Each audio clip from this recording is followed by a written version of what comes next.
오늘은 여러분과 함께 복음은 사귐입니다 라고 하는 제목으로 함께 말씀을 나누려고 합니다. 말씀을 통하여 성령님께서 각자에게 들려주시는 그 세미한 음성을 듣는 시간이 되기를 바랍니다. 얼마 전에 유명 유튜버가 남자친구에게 폭행을 당했다는 사건이 큰 이슈가 되었었는데요. 이 유튜버는요 1000만이 넘는 구독자가 있는 인플루언서입니다. 그런데 남자친구에게 4년간 매일 구타를 당하고 있었던 겁니다. 그뿐만 아니라 유튜브를 통해서 벌어들이는 모든 수입을 남자친구가 다 가로채 갔답니다. 근데 1000만 유튜버다 보니까 수입이 엄청납니다. 4년 동안 한 40억 정도를 벌었습니다. 근데 그걸 다 빼앗아 갔던 거죠. 자, 그러면 왜 남자친구와 결별하지 않고 계속 그렇게 이용을 당했는지 물어보니까 남자친구가 자신의 약점을 쥐고 있었답니다. 그러다 보니까 이것을 신고할 수도 없고 어떻게 할 수도 없고 그러면서 계속해서 구타를 당하면서 이용을 당했었던 겁니다. 근데 결국 남자친구를 고소하기로 결정을 합니다. 그런데 남자친구가 그 사실을 알고 극단적인 선택을 했습니다. 요즘 남녀 간의 이 데이트 폭력 얼마나 심각한 문제인지 모릅니다. 근데 왜 이런 문제가 발생할까요? 그 이유는 상대방을 인격체로 대하는 것이 아니라 자신의 욕망을 채우는 수단으로 이용을 하기 때문에 이런 문제들이 발생하게 되는 겁니다. 여러분, 사람을 인격체로 대하지 않는 관계는 진정한 사귐이라고 말할 수가 없습니다. 우리가 매일 언론에서 보도되는 문제를 보면 대부분 인간관계의 파괴로 인한 발생하는 그런 문제들이라고 말할 수가 있습니다. 자, 그러면 왜 인간관계가 이처럼 파괴가 되었을까요? 하나님께서 인간을 창조하셨을 때는 하나님의 형상대로 창조하셨습니다. 창세기 1장 27절과 28절의 말씀인데요, 함께 읽겠습니다. 시작. 하나님이 자기 형상 곧 하나님의 형상대로 사람을 창조하시되 남자와 여자를 창조하시고 하나님이 그들에게 복을 주시며 하나님이 그들에게 이르시되 생육하고 번성하여 땅에 충만하라. 땅을 정복하라. 땅의 물고기와 하늘의 새와 땅에 움직이는 모든 생물을 다스리라 하시니라. 하나님께서 인간을 창조하실 때 하나님의 형상대로 남자와 여자를 창조하셨습니다. 남자와 여자는 동등한 인격체라고 하는 겁니다. 위치에는 전혀 차이가 없다라고 말하고 있습니다. 뿐만 아니라 하나님께서 사람을 창조하실 때에 하나님과 교제할 수 있는 하나님의 형상대로 지음을 받았다라고 말하고 있습니다. 자, 그런데 아담과 하와가 하나님께서 주신 자유의지를 가지고 선악과를 선택하게 되죠. 선악과를 먹은 후에 인간은 하나님과 같이 되어 자신이 선악을 판단하는 기준이 되었습니다. 그 이전에는 하나님이 선악의 기준이셨습니다. 그래서 하나님이 선하다라고 하시면 선한 거고 하나님이 악하다라고 하시면 악한 것이 되었습니다. 그런데 선악과를 먹은 이후에는 그 기준이 내가 된 겁니다. 그래서 내가 좋으면 선한 거고 내가 싫으면 악한 겁니다. 근데 이 선악은 계속 변합니다. 왜냐하면 내 감정과 내 생각이 수시로 변하기 때문에 그렇습니다. 그런데 지난 시간에 사탄이 우리의 생각 가운데에 사단의 생각을 집어넣는다고 했죠. 그러니까 사단이 주는 생각이 우리의 선악의 기준이 되는 겁니다. 심각한 문제가 발생하게 되는 겁니다. 결국 선악과를 먹은 이후에 인간은 하나님과의 관계가 파괴될 뿐만 아니라 가장 기본적인 인간관계인 부부관계와 형제관계가 파괴되는 것을 볼 수가 있습니다. 자기 자신이 모든 것의 기준이 된 인간은 다른 사람을 인격적으로 대하는 것이 아니라 욕망을 채우기 위한 수단으로 생각하게 된다는 겁니다. 심지어 우리가 경배해야 될 하나님도 자신의 문제와 소원을 성취해 주는 수단으로 생각하게 되죠. 마치 알라딘 램프의 지니와 같이 생각하는 겁니다. 이것이 바로 선악과를 먹고 타락한 인간의 모습이다라고 말할 수가 있습니다. 자, 그러면 하나님과 깨어진 관계를 회복하려면 어떻게 해야 될까요? 요한 1서 4장 10절의 말씀인데요. 요한 1서 4장 10절의 말씀을 함께 읽겠습니다. 시작. 사랑은 여기 있으니 우리가 하나님을 사랑한 것이 아니요 하나님이 우리를 사랑하사 우리 죄를 속하기 위하여 화목제물로 그 아들을 보내셨음이라. 하나님께서 우리와의 이 깨어진 관계를 회복하기 위해서 사랑하는 외아들 예수님을 이 땅에 보내셨습니다. 근데 그 예수님은 화목제물이라는 거예요. 하나님과 우리와의 깨어진 관계를 화목해 하기 위한, 회복하게 하기 위해서 보내셨다는 겁니다. 결국 하나님의 포기할 수 없는 사랑 때문에 예수 그리스도께서 십자가의 죽으심으로 말미암아서 하나님과 우리의 사이에 깨어진 그 관계를 다시 십자가의 죽음으로 죄를 해결하심으로 말미암아 회복하신 줄 믿으시기를 바랍니다. 그러므로 아담으로 해 후손으로 태어난 모든 사람들은 이제는 예수 그리스도의 십자가와 부활을 믿음으로 예수님을 주님으로 믿는 사람들은 하나님과의 깨어진 관계가 회복되는 겁니다.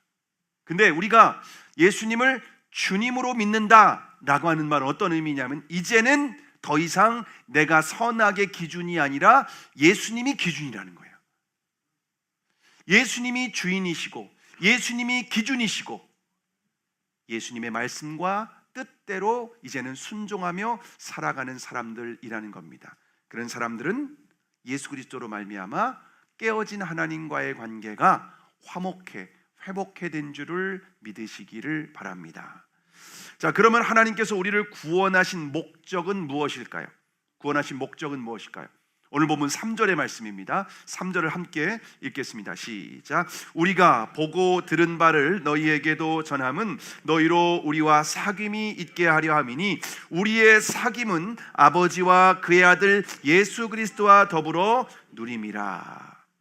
여러분, 하나님께서 우리를 구원하신 목적은 무엇인가? 그것은 하나님과 예수 그리스도와 우리와의 친밀한 사귐을 회복하는 것입니다. 하나님과 우리와의 친밀한 사귐을 회복하는 것, 그것이 바로 구원의 목적입니다. 삼위일체 하나님의 친밀한 사귐 안으로 우리를 부르신 겁니다. 그래서 구원받은 사람들은 하나님과 친밀하게 교제를 나누게 되어 있습니다. 여러분, 이것이 구원의 목적이라는 거예요. 하나님과 우리와의 친밀한 사귐을 회복하는 겁니다. 근데 너무나 많은 그리스도인들이 하나님과의 사귐이 없습니다. 주일에 의무적으로 나와서 예배를 드리는 거죠. 그리고 한 주간 동안 예수님에게 아무런 관심이 없습니다. 물론 예수님을 찾을 때가 있죠. 언제일까요? 우리의 삶에서 다급한 일이 생겼을 때, 우리의 삶에 문제가 생겼을 때, 결국 다른 종교와 같이 자신의 문제 해결과 소원 성취를 위해서 하나님을 찾는다면 그것은 기독교 신앙이 아닙니다. 그런 사람은 만약 천국에 가도 행복하지 않을 겁니다. 왜냐하면 천국은 하나님과 영원한 친밀한 사귐을 누리는 곳이기 때문에 그렇습니다. 여러분, 예수님께서 이 땅에 다시 오실 때 구원받은 사람들은 어떻게 된다라고 말씀하실까요? 요한계시록 21장 3절과 4절의 말씀인데요, 함께 읽겠습니다. 시작. 내가 들으니 보좌에서 큰 음성이 나서 이르되 보라, 하나님의 장막이 사람들과 함께 있음에 하나님이 그들과 함께 계시니니 그들은 하나님의 백성이 되고 하나님은 친히 그들과 함께 계셔서 모든 눈물을 그 눈에서 닦아 주시니 다시는 사망이 없고 애통하는 것이나 곡하는 것이나 아픈 것이 다시 있지 아니하리니 처음 것들이 다 지나갔음이러라. 여러분, 하나님의 장막이 사람들과 함께한다 라고 말씀하고 있습니다. 그래서 하나님과 우리가 영원히 함께 사귀는 곳, 그곳이 바로 천국이다 라고 말씀하고 있습니다. 그래서 구원받은 사람들은 이 땅에서도 하나님과 친밀한 사귐을 누리다가 천국에서 영원한 사귐을 누리게 되는 줄 믿으시기를 바랍니다. 여러분, 이것이 바로 구원의 목적이라는 겁니다. 자, 그러면 하나님과 가장 친밀하게 교제했던, 사귐을 가졌던 사람은 누구일까요? 그는 바로 다윗입니다. 여러분, 다윗의 기도 제목을 보면 다른 사람들과 완전히 기도 제목이 다릅니다. 우리가 오늘 2025년 기도 제목을 내지 않았습니까? 다윗의 기도 제목은 무엇일까요? 시편 27편 4절의 말씀을 우리 함께 읽어볼까요? 시작. 내가 여호와께 바라는 한 가지 일, 그것을 구하리니 곧 내가 내 평생에 여호와의 집에 살면서 여호와의 아름다움을 바라보며 그의 성전에서 사모하는 그것이라. 여러분, 다윗에게 한 가지 기도 제목, 한 가지 소원이 있었다고 말하고 있습니다. 그 소원은 내가 부귀영화를 누리는 것이 아니랍니다. 원수들의 생명을 멸해달라는 것도 아닙니다. 다윗의 한 가지 소원은 여호와의 집에 살면서 여호와의 아름다움을 바라보며 사는 겁니다. 다시 말하면 다윗은 하나님의 손을 구하는 것이 아니라 하나님의 얼굴을 구했습니다. 여러분, 이것이 다윗의 소원이었다는 겁니다. 하나님의 얼굴을 구했다는 것은 다윗은 하나님과 교제하고 하나님과 친밀하게 사귀며 하나님과 함께 동행하는 삶이 가장 중요하고 가장 행복하고 그것이 자신의 인생의 목적이었다라고 말하고 있을 정도로 다윗은 하나님께 그 한 가지만을 구했다는 겁니다. 여러분, 그래서 다윗의 인생에 가장 행복했었던 순간이 언제였을까요? 사무엘하 6장 15절과 16절의 말씀인데요, 함께 읽겠습니다. 시작. 다윗과 온 이스라엘 족속이 즐거이 환호하며 나팔을 불고 여호와의 궤를 메어 오니라.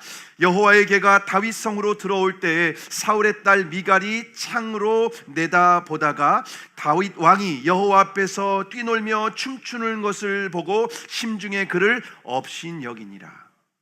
하나님의 법궤, 하나님의 임재를 상징하는 법궤가 다윗 성 아래로 들어올 때에 다윗은 여호와 앞에서 뛰놀면서 춤을 추는 겁니다. 다윗의 인생에서 가장 중요한 우선순위는 하나님이었기 때문에 그렇습니다. 그래서 하나님께서 다윗에게 뭐라고 말씀하셨는지 아십니까? 내 마음에 합한 사람이다. 너 내 마음에 쏙 든다. 나도 너를 사랑하는데 너도 나를 사랑하는구나. 그래서 나를 원하는구나.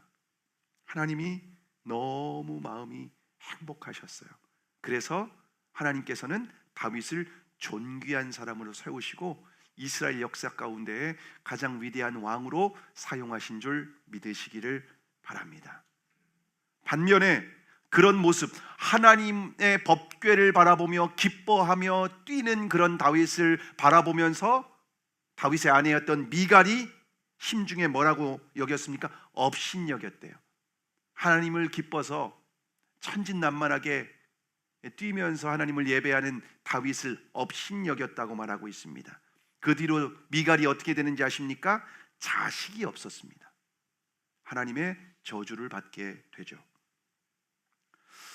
여러분, 그리스도인에게 가장 중요한 것은 하나님과의 사귐이라는 겁니다. 하나님과의 사귐은 우리의 신앙에서 가장 중요합니다. 여러분, 하나님과의 사귐은 사역보다 중요합니다. 다시 말하면 예배가 사역보다 중요하다는 겁니다. 여러분, 저는 모태신앙으로 태어났는데 주일에 어릴 때부터 예배를 드렸죠. 그런데 하나님이 살아계신다 이런 확신이 없었어요. 제가 어릴 때 생각했던 믿음은 긍정의 힘이라고 생각했습니다. 실제 하나님이 살아계신 것이 아니라 살아계신다라고 생각하면 긍정적인 효과가 있다는, 마치 그런 것이 믿음이다라고 생각을 했습니다. 그러다 보니까 고등학교를 졸업한 이후에 세상에서 방황하게 되었습니다. 담배는 하루에 한 갑 이상씩 피웠고요. 술은 새벽 이슬 내릴 때까지 참이슬을 마셨습니다. 그런데 1998년 12월 31일에 송구영신 예배를 드렸는데요. 그때 송구영신 예배를 제가 드리기 전에 원래 송구영신 예배를 드릴 생각이 전혀 없었습니다. 근데 어머니께서 시골 교회 목사님이 새로 부임하셨는데 오늘 첫 예배를 드리는데 함께 가보지 않겠니? 라고 어머님이 말씀하셔서 그냥 어머님 따라서 갔습니다. 일찍 도착해서 같이 떡국을 끓여 먹었습니다. 이제 새해가 시작이 된다고 떡국을 같이 끓여 먹었습니다. 9시에 떡국을 끓여 먹고 윷놀이를 했습니다. 윷놀이를 하면서 같이 이렇게 윷놀이를 하고 있는데 제 마음에 갑자기 이런 마음이 드는 겁니다. 하나님은 살아계시다. 하나님은 살아계시다. 하나님은 살아계시다. 이렇게 윷놀이를 돌리는데, 여러분 윷놀이 하는데 뭐가 나오게 해달라고 하나님 살아계신다라고 제가 기도하는 건 아닐 거 아니에요. 그냥 하나님은 살아계신다라는 마음이 드는 거예요. 사실 그 말을 해주셨던 제 10년 위에 선배가 있었습니다. 10년 위에 교회 형님이 있었는데 크게 교통사고를 당해가지고서 한쪽 다리를 잃었습니다. 그래서 의족을 하고 다니는 형이었는데 그 형이 하나님을 향해서 계속 원망했어요. 하나님을 향해서 원망하고 그랬었는데 그 형이 30에 죽었어요. 30에. 그런데 저만 만나면은 하나님 살아계시다. 하나님 살아계시다. 그런 얘기를 하는 거예요. 근데 윷놀이를 하는데 그 형이 한 말이 계속 생각나는 거예요. 하나님은 살아계시다. 하나님은 살아계시다. 제가 어렸을 때부터 하나님은 살아계신다라고 말씀을 듣고 배웠는데 그 하나님이 실제 하나님이 살아계신다라고 하는 확신이 없었던 거죠. 근데 그날 하나님이 살아계신 것 같다는 확신이 드는 거예요. 그러면서 제 마음 가운데 송구영신 예배를 드리기 전에 이런 마음이 들었습니다. 하나님이 살아계시면은 이렇게 살면 안 되겠는데? 여러분, 이 한 가지만 여러분이 믿어도 삶은 180도 변하게 됩니다. 하나님은 진짜 살아계신다. 이 한 가지만 딱 믿는다. 그럼 삶은 완전히 변하게 되게 되어 있습니다. 그날 새벽, 그날 밤 제가 송구영신 예배를 드리며 하나님은 살아계신다라고 하는 확신이 드니까 제가 이런 마음이 드는 거예요. 그러면 말씀대로 살아야겠다. 왜냐하면 하나님이 살아계시고 이 말씀은 하나님의 뜻이고 하나님이 원하시는 그 뜻이 다 기록되어 있으니까 하나님의 말씀대로 살아야겠다. 이 결단을 제가 그날 딱 하게 된 겁니다. 그리고 그날 특별한 어떤 말씀을 들었는지도 잘 기억도 안 나요. 송구영신 예배 때. 그리고 집으로 돌아왔습니다. 아무런 일도 없었어요. 근데 그 다음 날부터 제 몸에 어떤 변화가 있었냐면요, 술, 담배가 그냥 끊어졌습니다. 그냥 술, 담배 냄새가 그냥 역겨워서 입에 댈 수 없는 상태였습니다. 그냥 의지적으로 끊은 게 아니라 그냥 자동적으로 끊어졌습니다. 제가 하나님의 살아계심을 그냥 몸으로 체험한 겁니다. 하나님은 살아계시다라고 그 전날 그냥 그 마음이 딱 들어서 그걸 믿고 말씀대로 순종하겠습니다 했는데 그 다음 날부터 술, 담배 그냥 완전히 끊어진 거예요. 제가 몸으로 체험하니까 또 어떻게 됐냐면요, 그 다음 날부터 새벽 예배를 시작했습니다. 1월 2일부터. 1월 1일은 새벽 예배 없습니다. 여러분, 저희 내일 새벽 예배 없습니다. 1월 2일부터 새벽 예배 시작했습니다. 그리고 매일 새벽 하나님께 나아가서 기도했습니다. 하나님과 사귐의 교제를 나누기 시작을 했습니다. 그러면서 하나님과 사귀면서 십자가 사랑이 저에게 마음에 와닿는 거예요. 하나님이 나를 얼마만큼 사랑하셨는지가 믿어지는 거예요. 십자가만큼, 외아들 예수 그리스도를 그 십자가의 생명을 내어주실 만큼 나를 사랑하셨다. 이게 막 믿어지는 겁니다. 그래서 십자가만 바라봐도 눈물이 흘러내리는 그런 은혜가 있었습니다. 그러면서 하나님과 친밀하게 교제하면서 하나님을 더 알고 싶은 거예요. 그래서 말씀을 읽고 묵상했습니다. 근데 말씀을 읽고 묵상하니까 저도 복음을 전하고 싶은 거예요. 복음을 위해서 살고 싶은 거예요. 왜냐하면 하나님은 살아계시고 하나님이 주신 이 복음만이 영생을 얻게 되고, 그러면 이 땅에서 이 복음을 전하는 것보다 더 가치 있는 일이 있을까? 여러분, 하나님은 살아계시고 그래서 우리에게 예수 그리스도를 십자가에 내어주심으로 말미암아 그 예수님을 믿음으로 우리가 영생을 얻을 수 있고, 이 복음으로만 우리가 구원받을 수 있다고 하면 이 복음을 전하는 것보다 더 가치 있는 일이 있을까요? 이 복음은 우리의 영원한 운명을 결정하는가? 이것보다 더 중요한 일이 있을까요? 저는 그 당시에 24살이었거든요. 23살 12월 31일 송구영신 예배 때 하나님은 살아계신다라고 하는 믿음이 있었고, 그리고 24살 때 생각해봤는데 이것보다 더 중요한 일은 없더라고요. 그래서 기도하는데 제가 목회자로 부르심을 받게 되었고 신학교를 가게 되었습니다. 그래서 목회자가 되어서 이 복음을 전하는 사람이 된 거죠. 근데 복음을 전하다가 사역을 열심히 하다 보니까 제가 사귐보다 사역이 우선이 되는 겁니다. 여러분, 사귐보다 사역이 우선이 되면 반드시 문제가 됩니다. 그러면 사역이 아니라 사욕이 됩니다. 나의 개인을 위한 욕심을 채우는 것밖에 되지 않습니다. 변질되는 거죠. 그래서 교회를 개척하면서는 사역이 사귐보다 앞서지 않으려고 굉장히 집중을 했습니다. 그래서 기도 시간을 목숨 걸고 지키려고 하고, 주님과의 관계가 제 삶의 가장 우선순위로 지키려고 했던 겁니다. 이제 1, 2, 3월 안식월을 갖게 되는데 그 기간 동안 집중해야 될 것도 사귐입니다. 사귐. 하나님과의 친밀한 사귐만이 모든 삶의 능력과 지혜와 구원과 모든 삶의 핵심이 여기에 있는 줄로 믿습니다. 여러분, 하나님께서 여러분에게 각자에게 사명을 맡겨주셨습니다. 직분과 사역이 있습니다. 각자의 맡겨주신 그 사역을 잘 감당할 때에 주님의 몸된 교회가 우리가 아름답게 세워지게 됩니다.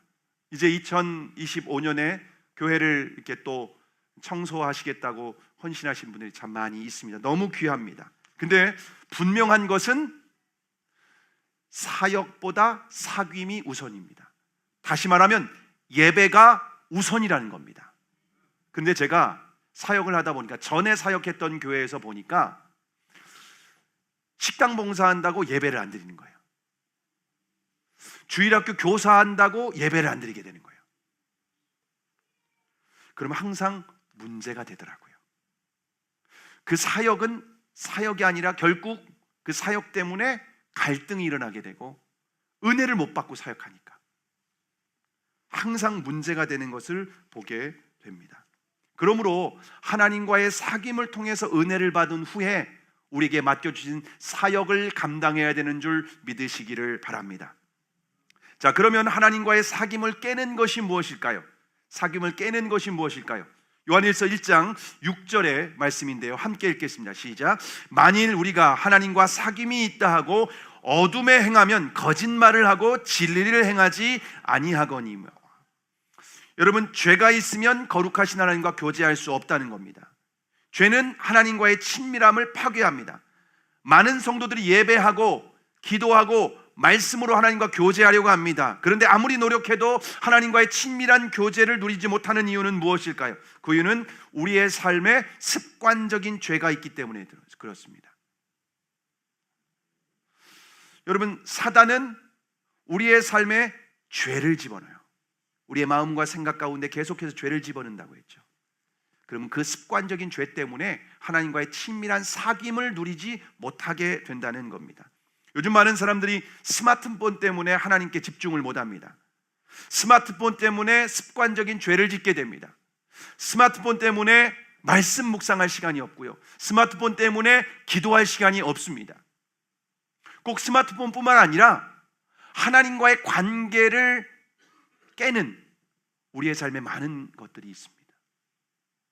여러분, 대가 지불을 하지 않으면 하나님과의 친밀한 사귐을 누릴 수가 없습니다. 하나님과 친밀한 사귐을 위해서 우리가 끊어야 될 것들이 있다는 거예요. 멀리해야 될 것들이 있다는 겁니다. 선택과 집중을 해야 될 것이 있다는 겁니다. 죄를 끊어야 될 뿐만 아니라 미워할 때 하나님과의 친밀한 사귐의 교제를 누리게 되는 줄 믿으시기를 바랍니다. 자, 그러면 하나님과 사귐이 있는 사람은 어떤 열매를 맺게 될까요? 오늘 본문 4절의 말씀 함께 읽겠습니다. 시작. 우리가 이것을 쓰면 우리의 기쁨이 충만하게 하려 함이라. 여러분, 하나님과 사귐의 교제를 나누는 사람은 충만한 기쁨이 있다는 겁니다. 세상이 줄 수 없는 기쁨이 있다는 겁니다. 하늘의 기쁨을 허락해 주신다는 겁니다. 성령님께서 주시는 하나님 나라의 기쁨을 우리가 누릴 수 있다라고 주님께서 우리에게 약속하고 있습니다. 여러분, 하나님과 사귐을 누리다 보면은요, 위로를 받게 돼요. 여러분, 우리가 세상을 살다 보면 힘들고 지칠 때가 있잖아요. 외로울 때가 있잖아요. 그럴 때 나를 위로해 줄 사람을 찾지 않습니까? 근데 아무리 사랑하는 사람이라 할지라도 내 모든 것을 다 받아줄 수는 없습니다. 부모님도 자녀의 모든 것을 다 받아줄 수 있나요? 여러분, 그렇지 못합니다. 그래서 우리는 기대했지만 상처를 받을 때가 참 많이 있습니다. 근데 하나님은 다 받아주세요. 나의 상한 마음도 위로해 주시고요, 나의 불평과 불만도 다 들어주시고요, 심지어 더럽고 냄새나는 우리의 죄까지도 다 받아주시고 씻어주신다고 약속하고 있습니다. 그래서 요한일서 1장 9절에 보시면 이렇게 말씀하고 있는데요, 함께 읽겠습니다. 시작. 만일 우리가 우리 죄를 자백하면 그는 믿으시고 의로우사 우리 죄를 사하시며 우리를 모든 불의에서 깨끗하게 하실 것이요 라고 말씀하고 있습니다. 여러분, 주님은 우리의 더럽고 냄새나는 죄까지도 다 씻어주시고 다 받아주신다. 그래서 우리가 하나님께 나아가라는 거예요. 하나님과 사귐을 누리라는 거예요. 우리가 인생 살다 보면은 우울할 때가 있고 외로울 때가 있고 고난이 있을 때가 있고 참 정말 내 주변에 아무도 없는 것처럼 그런 느껴질 때가 있지 않습니까? 하나님께 나아가라는 겁니다. 하나님과 친밀한 사귐의 교제를 누리실 수 있기를 바랍니다.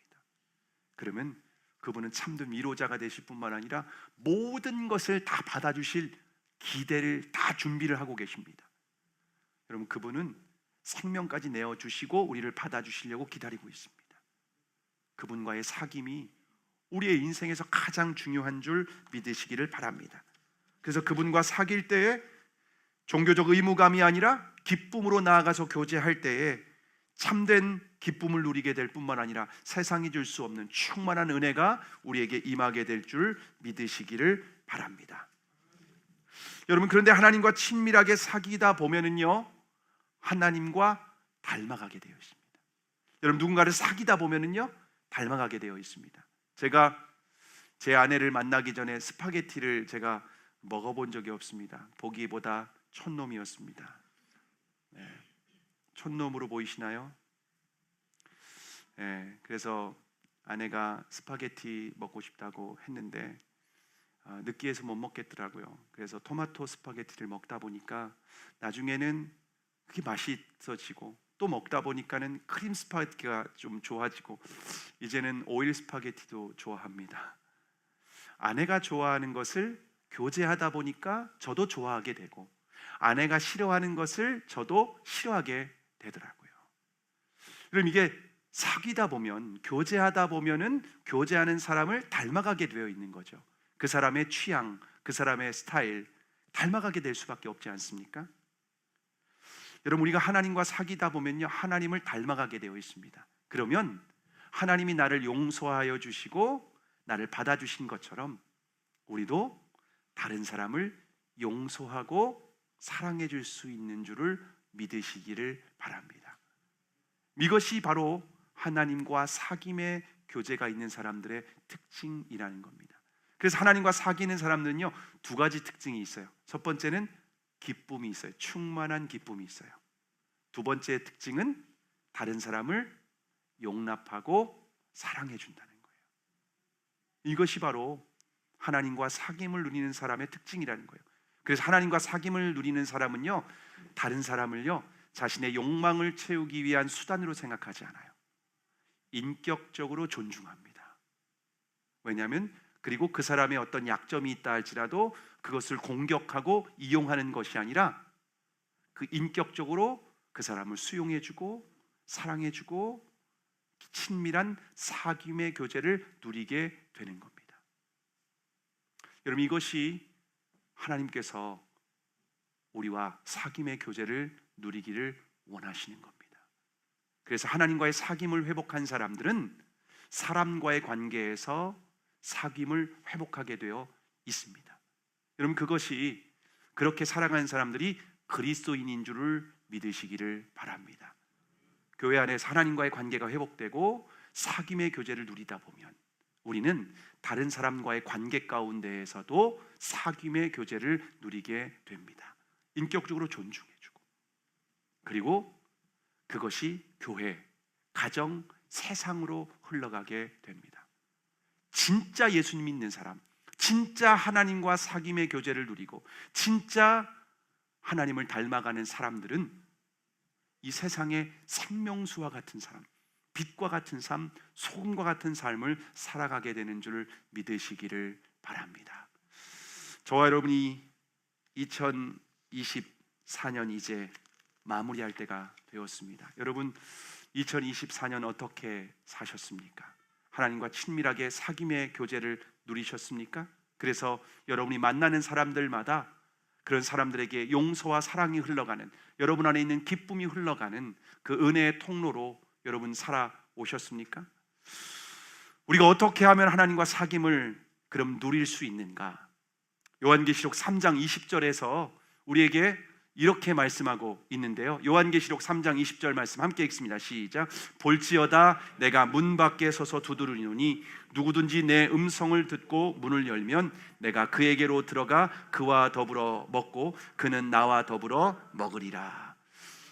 예수 그리스도께서 우리와 사귀고 싶어서 오늘 문을 두드리고 계신다는 거예요. 1998년 12월 31일 송구영신 예배 때 저에게 성령님께서 주신 음성이 있었어요. 하나님은 살아계시다. 하나님은 살아계시다. 하나님은 살아계시다. 제 마음을 계속 두드리셨거든요.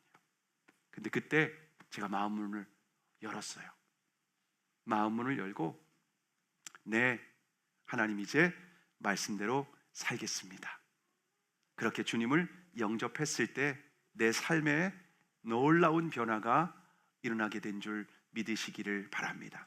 오늘도 2024년 마지막 마무리를 하기 전에 주님께서 우리의 마음을 녹화하고 계십니다. 우리 마음에 들어오고 싶다는 겁니다.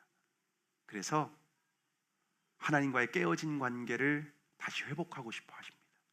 그리고 이웃과의 깨어진 관계도 그 사랑과 은혜 안에서 회복하기를 원하십니다.